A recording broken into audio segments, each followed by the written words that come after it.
We are on our way to the Memorial Day weekend with an all-American dish. Richard Blais started his career at McDonald's and has gone on to win Bravo's Top Chef All-Stars. Thought he had peaked at that point. I'm surprised there's anywhere to big go McDonald's from there. moment. Oh. Later this morning, he's going to fly back to Atlanta to open his new restaurant called the Spence.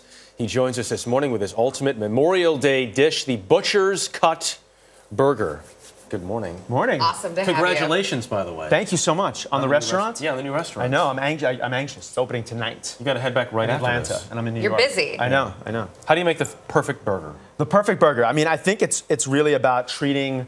You know, we say at my restaurant, Flip Burger Boutique, I have 3 locations, that we treat a $6 burger like a $65 steak.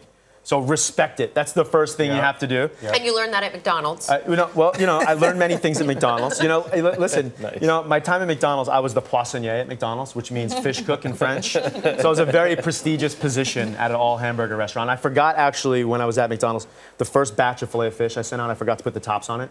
So I was being avant-garde way before I knew that was actually my calling. So. In all seriousness, how do you make sure you don't overdo it and then it's tough to do burgers sometimes. You know what? I mean, I'm glad you said it, because it is really tough. It's easier to cook a steak because, you can touch a steak, you can feel it. There's certain things you can figure out. With a burger, you have to get that sear, not to get too scientific. It's the Maillard reaction, so it's got to get brown. Yep. And then, when you flip it, you can sort of see the juices coming out the top of it. So you really only want to flip it once.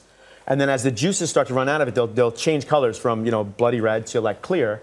And as it's getting clearer, your burger's cooking. But it's not easy, and that's the most important thing for me to say. So everyone out there who has trouble, you have trouble because it's hard. Do you rotate it on one side to get the grill pattern or no?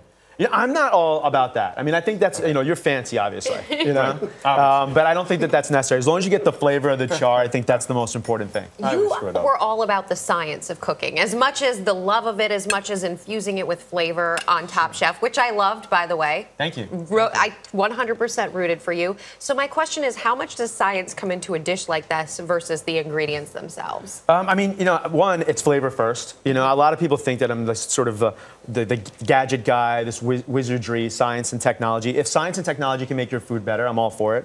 Quite honestly, a great example of this are like these onion rings that we're talking about. So like what we do with these onion rings is it's actually a vodka batter that we put in a siphon, like when you go to the coffee shop and you get a, a caramel latte with whipped cream on it, right? So what we put our batter in that siphon.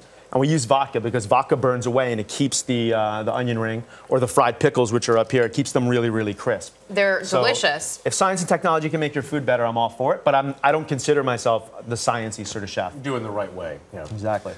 Will you sign our plate for us, Of course. Chef? This is the first plate I think I've signed. Well, I love it. Congratulations on the new restaurant opening tonight, the Spence in Atlanta. Thank you. Yes, the Spence. Thank you for joining us this morning.